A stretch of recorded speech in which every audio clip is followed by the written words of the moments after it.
Somewhere between 50 and 81 years old, something strange happens. You've done everything right. The career, the family, the house, and yet there's this hollow feeling you can't name. This silence where there used to be purpose. You're not broken. Jung says you're exactly on schedule. The internet will tell you that if you were born between 1945 and 1975, you're a spiritually chosen generation, cosmically destined for something extraordinary. That's a beautiful idea, but it's not what Jung actually said.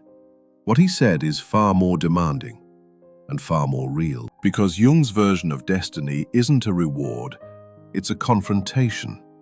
It's a psychological law that arrives, whether you're ready or not, and asks you to become something the first half of your life never prepared you for. And it starts with a question most people spend decades avoiding. Before you can meet your destiny, you have to acknowledge the script you were handed.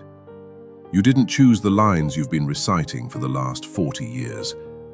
You were born into a theater where the costumes were already tailored, the blocking was already marked, and the audience, your parents, your peers, your employers, demanded a perfect performance. But there's a problem with playing a part for decades. Eventually, you forget that it's a costume. You start to think the mask is your face. Early baby boomers, born between 1946 and 1954, built their identities inside the most powerful economic machine in history. Corporate hierarchies, institutional loyalty, the unspoken promise that if you gave the machine enough of yourself, it would protect you. And for a while, it did. Then came Generation Jones, born 1955 to 1964. They grew up expecting the boom and got the bust instead. Stagflation, industrial decline, Cold War dread. They became the generation of two masks, the official performer on the outside, the silent skeptic underneath. And early Gen X, born 1965 to 1975, arrived as the latchkey generation. No one was home when they got in from school. They built their identities in isolation, on self-reliance, on the silent, exhausting belief that you could only count on yourself. The most independent and the loneliest. Now here is where the internet gets Jung completely wrong. Modern content repackages him as a cosmic cheerleader. Your destiny is coming. The universe is aligning for you. Trust the signs. But if you actually read Jung's words, you encounter something completely different. Something that stops you cold. In volume 17 of his collected works, Jung writes, and I want you to hear these exact words. What is it that inexorably tips the scales in favor of the extraordinary? It is what is commonly called vocation, an irrational factor that destines a man to emancipate himself from the herd and from its well-worn paths. Notice what Jung calls it. Not a gift, not a reward, an irrational factor. A tyrannizing psychic necessity. He says it isolates you from the herd. He says it is as commanding as a law of God. Destiny, in Jungian terms, is not comfort. It is a calling that demands everything the herd life cannot provide. Jung also gave destiny a psychodynamic name, Brta, an ancient Vedic word meaning the right path, the natural channel of vital energy. He wrote that this path is fate, insofar as a man's fate depends on his psychology. Not the stars, not the universe, his own inner current. And here is the most important thing Jung ever wrote about destiny. Perhaps the most important sentence in all of depth psychology. He wrote, "When an inner situation is not made conscious, it happens outside as fate. When the individual remains undivided, the world must perforce act out the conflict." Jung was the first Western psychologist to argue that the second half of life is not a decline. It is a completely different developmental stage, with its own laws, its own demands, and its own unique form of greatness. He gave it a name: the afternoon of life. To explain the transition, Jung used one of his most powerful metaphors: the arc of the sun. The morning, rising, expanding, conquering. The noon, the peak. And then the afternoon, not less than the morning, but different, moving in the opposite direction, inward instead of outward. Jung wrote, "Thoroughly unprepared, we take the step into the afternoon of life. Worse still, we take this step with the false presupposition that our truths and our ideals will serve us as hitherto. But we cannot live the afternoon of life according to the program of life's morning. What worked in the morning, the striving, the competing, the building of an impressive outer life, becomes a trap in the afternoon. The psychological current literally reverses. The energy that once flowed outward, toward the world, begins pulling inward, toward the soul." For people born between 1945 and 1975, this reversal doesn't arrive as a gentle invitation. It arrives as a crisis. Jung identified 3 specific forms this crisis takes, and if you've lived through the last decade, you'll recognize all 3 immediately. Crisis 1: the persona vacuum. Jung warned that over-identifying with your professional mask, your title, your rank, your role, prevents psychological growth. When retirement arrives, or the job ends, or the role dissolves, the ego is left with a terrifying question it has never had to answer: who am I when I am not performing? The data confirms how widespread this crisis is. A 2025 AARP survey of over 3,000 Americans aged 45 and older found that 40% are now classified as lonely. And the highest concentration isn't in the very old, it peaks sharply in the 45 to 50-year-old age group. The exact moment the persona starts to crack. Crisis 2: the empty nest. Jung observed that parents habitually project their own unlived potential onto their children, their unfulfilled dreams, their unresolved anxieties. The children become living stages for a drama that belongs to the parent. When they leave, the projector still runs, but the screen is gone. Crisis 3: the family shadow. As this generation enters the afternoon of life, they begin encountering something they buried decades ago: the psychological residue of their own families of origin. The roles they were assigned before they were old enough to question them: the scapegoat, the fixer, the one who never made waves. Now we arrive at the piece that almost nobody talks about, and that almost everybody in this age group is experiencing right now, silently, in private, convinced something is wrong with them: the psychological void. The complete collapse of motivation that arrives after the person starts dissolving. Clinical psychology calls this depression. And sometimes it is. But Jung called it something different. He called it the necessary withdrawal of energy, the homeostatic reverse, the system pulling its vital current away from the old ego-driven goals because those goals have served their purpose and died. The old motivation, the fuel of external approval, career ambition, social competition, has run its course. Its tank is empty. Not because you're broken, because it has completed its function. A rocket sheds its booster at altitude. The booster worked perfectly. It's just not needed anymore. Here is what Jung actually prescribes for the void phase. Not more discipline, not another goal-setting framework, not a productivity system. He says it with emptiness.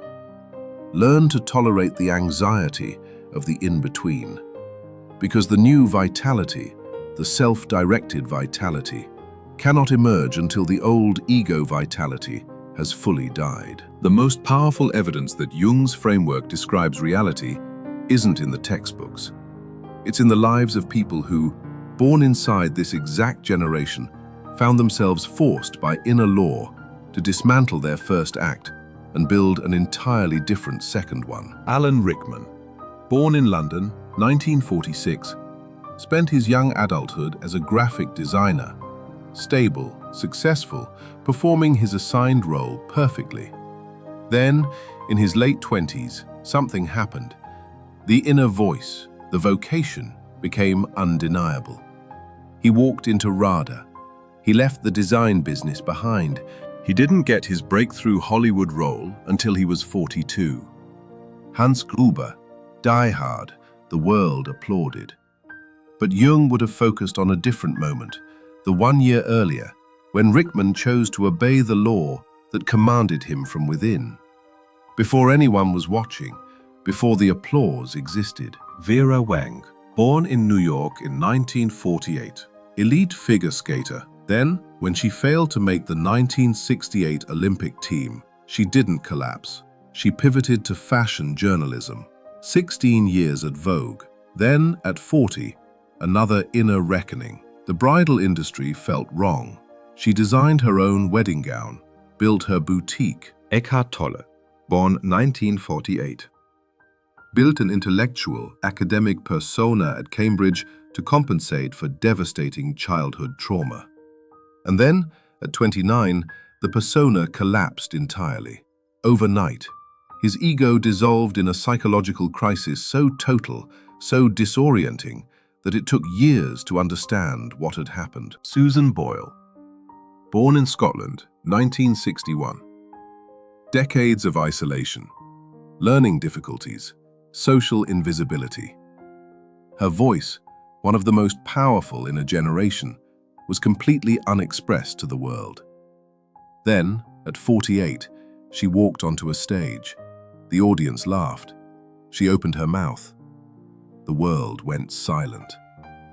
What makes Jung's framework exceptional isn't just its psychological depth.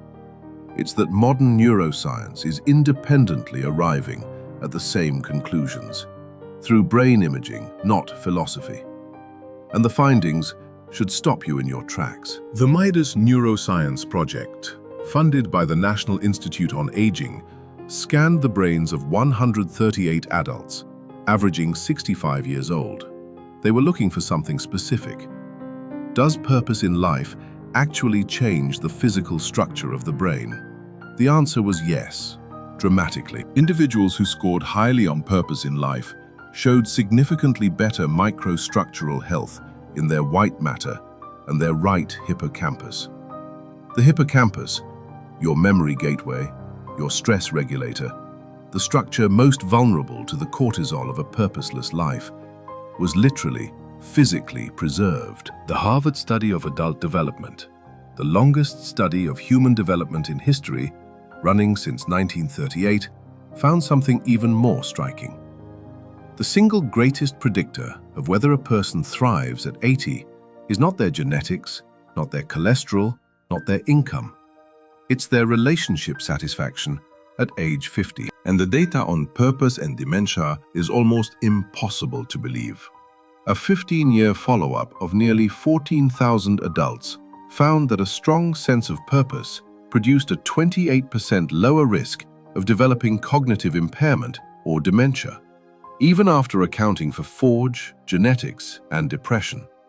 Purpose changes your brain. Now, 3 things about the afternoon of life that almost no self-help content will tell you, because they're uncomfortable, they're not marketable, and they require you to tolerate the thing you've been conditioned to avoid your entire life. Uncertainty. Counterintuitive truth 1. The void is not the problem. It is the process. When motivation collapses after shadow work, after persona dissolution, after the children leave, the instinct is to force yourself back into action, to find a new performance to give. Jung says, resist that instinct. The void is the womb of the new self. Counterintuitive truth 2. Your shadow work is not just for you. Jung's model shows that unresolved shadow material passes through families like a contagion, parent to child, generation to generation. When you do the work of making your unconscious conscious, you don't just heal yourself, You break the chain for everyone who comes after you. Counterintuitive truth 3. Finding purpose is not a luxury or a philosophical indulgence. It is a neurological defense mechanism. The ELSA study, tracking 9,000 people in England across decades, found that meaning in life independently predicts a lower risk of cognitive frailty. And it works through 3 pathways: less depression and loneliness, and more cognitive reserve. Before we go to what this generation is actually called to do, we need to clear the stage of something: the myths. Because the internet has built an entire content industry around flattering people in this age group with ideas that feel good, cost nothing, and have no basis in what Jung actually wrote. Myth 1. This generation is cosmically chosen for a special collective ascension. Jung never wrote this. For Jung, destiny is brutally individual. It is the severe, isolating demand to step out of mass consciousness, not as a reward, but as a psychological necessity. The chosen feeling is usually the beginning of the hard work, not the end of it. Myth 2. Fate is a benevolent force arranging coincidences for your happiness. Wrong. According to Jung's Aeon, fate is your own unconscious shadow material, playing out externally because you haven't made it conscious yet. The repetitive argument, the same failed relationship, the recurring professional crisis, not fate, you. And myth 3. Individuation leads to permanent peace, stress-free happiness, and spiritual serenity. Also wrong. Jung said individuation is not about achieving happiness, it is about achieving wholeness. And wholeness includes the dark. It includes the difficult.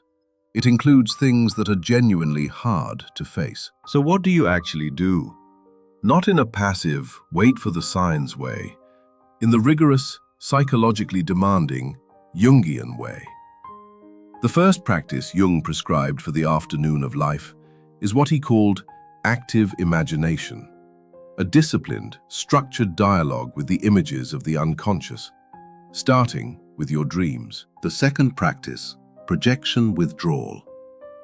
Every time you feel intense irritation, contempt, or fascination with someone else, stop. That intensity is your signal. What you see in them belongs to you. It is a portion of your own unconscious, reflected through the mirror of another person. Withdraw the projection. Own the quality. The third practice, role review. Make a list, not therapeutic, just honest, of every role you still perform that no longer belongs to you. The professional title, the parental identity, the family role you were assigned at birth. Then ask, which of these am I wearing, and which of these am I? The costume and the body are not the same thing. This isn't philosophy anymore. The Rush University study found that older adults in the 90th percentile of purpose in life were 2.4 times less likely to develop Alzheimer's compared to those in the 10th percentile. Post-mortem brain examinations confirmed it. Purpose in life weakens the relationship between Alzheimer's pathology and actual cognitive symptoms. Your meaning becomes your medicine. And the Harvard study's bottom line is this: the people who thrived at 80 were not the ones who had the most success in midlife. They were the ones who had the warmest, most honest, most deeply felt relationships. Not the most, the warmest.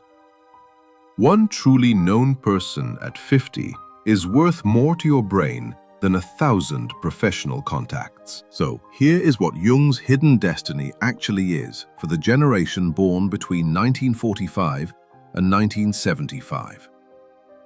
Not a cosmic reward, not a passive ascension, not a collective chosenness.